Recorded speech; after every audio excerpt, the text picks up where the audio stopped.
વહુ, હજી તારા લગ્નને 2 મહિના જ થયા છે, પણ મારો દીકરો કેટલો નબળો દેખાઈ રહ્યો છે. હું તો કહી દઉં છું કે આજથી તું તારા બેડરૂમમાં ઊંઘવા નહીં જાય. તારા લીધે મારા દીકરાનું વજન ઓછું થઈ રહ્યું છે, એટલે આજથી તું રસોડામાં જ સૂઈ જજે. સારું છે ને? રસોડામાં સૂઈશ તો સવારે વહેલા ઉઠીને કામ કરવામાં પણ તકલીફ નહીં પડે.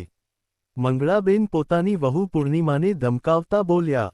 પૂર્ણિમા તો આભી બની ગઈ. તે ધીમેથી બોલી, બાપુજી, માજી, આ તમે શું બોલી રહ્યા છો? એમનું વજન એટલું પણ ઓછું નથી થયું. અને આ કોણે કહ્યું કે મારા બેડરૂમમાં જવાથી તેઓ નબળા પડી રહ્યા છે? તેની સાસુ ગુસ્સામાં કહેવા લાગી, પહેલાં તો મારો દીકરો એકદમ ગોળમટોળ હતો, પણ તારા આવ્યા પછી તેનું વજન ઘટતું જાય છે. તું શું ઈચ્છે છે કે તારા લીધે મારો દીકરો નબળાઈનો શિકાર બની જાય? આજથી તારે રોજ બેડરૂમમાં જવાની જરૂર નથી. બસ આ જ મારો છેલ્લો નિર્ણય છે. મારા દીકરાના ભલા માટે હું કંઈ પણ કરીશ, સમજી તું? આટલું કહીને તેઓ મોઢું મચકોડીને ત્યાંથી ચાલ્યા ગયા.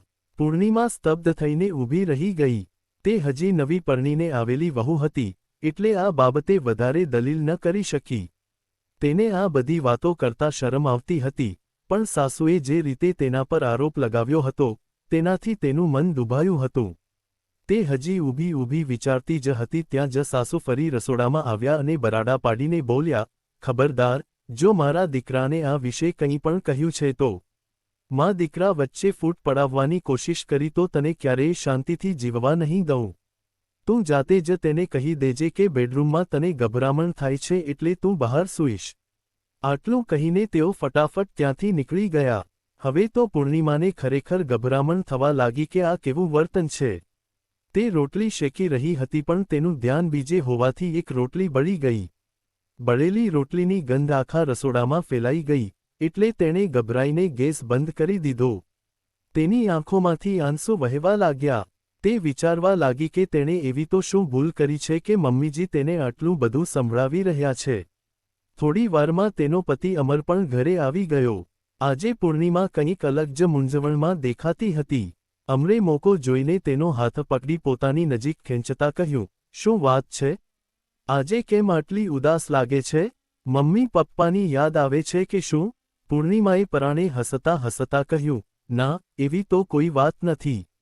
આટલું કહી તે હાથ છોડાવી રસોડામાં જતી રહી. એક પણ અમરનું મન બેચેન થઈ ગયું. તેને લાગ્યું કે ચોક્કસ કોઈ વાત છે જે તેની પત્ની છુપાવી રહી છે. તે તેની પાછળ રસોડા તરફ જવા લાગ્યો. ત્યાં જ પાછળથી મંગળાબેન ગુસ્સામાં બોલ્યા, અમર, ઓફિસેથી આવ્યો છે તો થોડો સમયમાં સાથે પણ વિતાવ. આખો દિવસ પત્ની પાછળ જ ભમતો રહે છે. અમર હેરાન રહી ગયો અને કહેવા લાગ્યો, માં, તું આ શું બોલે છે? આખો દિવસ તો હું ઓફિસમાં હતો, પત્ની પાછળ ક્યાં હતો? આટલું કહી તે હોલમાં સોફા પર બેસી ગયો અને પૂછ્યું, સારું, એ કહે, દીદીનો ફોન આવ્યો હતો? વાત થઈ એમની સાથે? મંગળાબેન હસતા હસતા બોલ્યા, હા બેટા, હું તો તને કહેવાનું જ ભૂલી ગઈ. તારી દીદી તેના પતિ સાથે ગોવા ફરવા જઈ રહી છે. તેની જ શોપિંગ કરી રહી હતી. બહુ ખુશ છે તે. આ સાંભળી અમર ધીમેથી હસતા બોલ્યો, આ તો બહુ સારી વાત છે માં. હું પણ વિચારી રહ્યો છું કે થોડા દિવસો પછી મારી પત્ની સાથે ગોવા જવાનો પ્રોગ્રામ બનાવી લઉં. હું પણ ક્યારેય ગોવા નથી ગયો અને લગ્ન પછી હનીમૂન પર જવાના સમયે તારી તબિયત બગડી ગઈ હતી, એટલે અમારું જવાનું રહી ગયું હતું. આટલું કહી તે ઉઠીને પોતાના રૂમમાં જતો રહ્યો. મંગળાબેનનો ચહેરો ગુસ્સાથી લાલચોળ થઈ ગયો. તેઓ વિચારવા લાગ્યા કે, જોઉં છું કે કેવી રીતે તે પત્ની સાથે ફરવા જાય છે. ડિનરના સમયે પણ પૂર્ણિમા ખુશ નહોતી. તેને સમજાતું નહોતું કે પતિને સાચું કહી દે કે સાસુની મનમાની ચાલવા દે. છેવટે જમ્યા પછી જ્યારે તેણે રસોડું સાફ કરી લીધું, ત્યારે પણ તેના ડગલા રૂમ તરફ જતા અટકી રહ્યા હતા. ત્યારે જ તેની સાસુ ક્યાંકથી એક જૂની ચટાઈ લઈ આવ્યા અને રસોડામાં પછાડતા બોલ્યા, લે, આના પર જ સૂઈ જજે. ત્યારે જ તેમણે પાછળ વળીને જોયું તો અમર રસોડાના દરવાજે હેરાન થઈને ઊભો હતો. તેણે પૂછ્યું, કેમ માં, આ અહીં કેમ સૂશે? હવે મંગળાબેન થોડા ગભરાયા, પણ પછી વહુ સામે ઘૂરીને જોવા લાગ્યા, જાણે ઈશારો કરી રહ્યા હોય કે પેલી વાત બોલી દે. પણ પૂર્ણિમાને લાગ્યું કે જો આજે તેણે હિંમત નહીં બતાવી તો તેની સાથે અન્યાય થતો જ રહેશે. એટલે તેણે હિંમત ભેગી કરીને કહ્યું, કેમ કે મમ્મીજીનું માનવું છે કે મારા લીધે તમે નબળા પડી રહ્યા છો, એટલે હું બેડરૂમમાં નહીં પણ અહીં કિચનમાં સૂઈશ.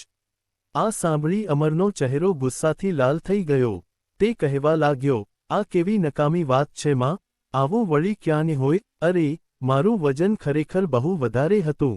ડોક્ટરે મને વજન ઘટાડવાની સલાહ આપી હતી, પણ હું મારી તબિયતનું ધ્યાન રાખી શકતો નહોતો.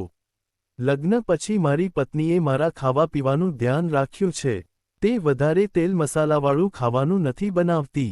મેં તળેલું શેકેલું છોડી દીધું છે. પહેલાં હું બહાર પણ ખાઈ લેતો હતો, પણ હવે ઘરનું પૌષ્ટિક ખાવાનું ખાઉં છું. મેં જીમ જવાનું પણ શરૂ કર્યું છે, એટલે મારું વજન થોડું ઓછું થયું છે. તો આ તો મારી તબિયત માટે સારી વાત છે ને? વજન માપસરનું હોય એ જ સારું છે.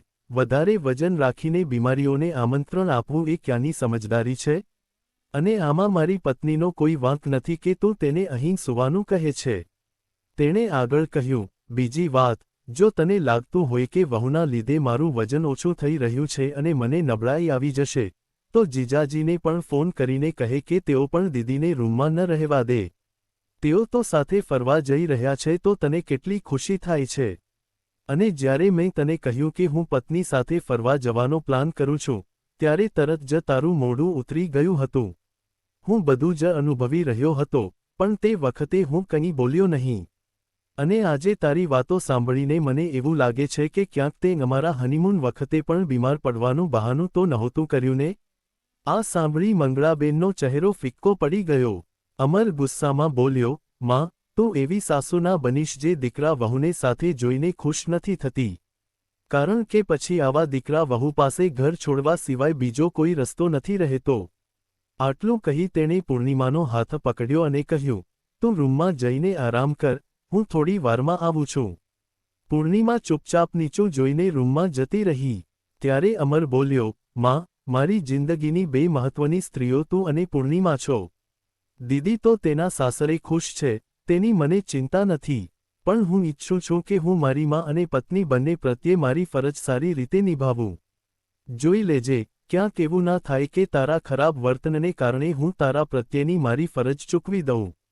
જો તું ઈચ્છતી હોય કે દીકરો હંમેશા તારી સાથે રહે, તારું ધ્યાન રાખે અને તારી સાથે પ્રેમથી વર્તે, તો તારે પણ એવું જ સારું વર્તન રાખવું પડશે.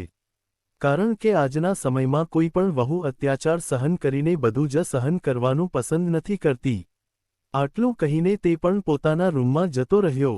મંગળાબેન અવાક થઈને ઊભા રહી ગયા. તેમણે વિચાર્યું હતું કે વહુને હંમેશા કાબૂમાં રાખશે અને દીકરા વહુને એકબીજાની નજીક નહીં આવવા દે, જેથી ઘરમાં હંમેશા તેમનું જ ચાલે. પણ આજે દીકરા સામે તેમની સચ્ચાઈ ખુલ્લી પડી ગઈ હતી અને દીકરાએ પણ પત્નીનો જ સાથ આપ્યો હતો. હવે તેમને ડર લાગવા માંડ્યો કે ક્યાંક વહુને હેરાન કરવામાં દીકરો હાથમાંથી નીકળી ના જાય. એ દિવસ પછી તેઓ વહુને કંઈ કહેતા નહોતા. જોકે મનોમન તેઓ વહુથી નારાજ રહેતા હતા પણ ખુલ્લેઆમ કંઈ બોલતા નહીં. પૂર્ણિમાએ પણ પોતાના મનની શાંતિ પોતાની અંદર જ શોધી લીધી હતી. હવે તેને કોઈને ખુશ રાખવા માટે પોતાને બદલવાની જરૂર લાગતી નહોતી. તેણે સમજી લીધું હતું કે તે બસ પોતાની ફરજો નિભાવશે, પણ કોઈના દિલમાં જગ્યા બનાવવા માટે પોતાની જાતને ખોશે નહીં.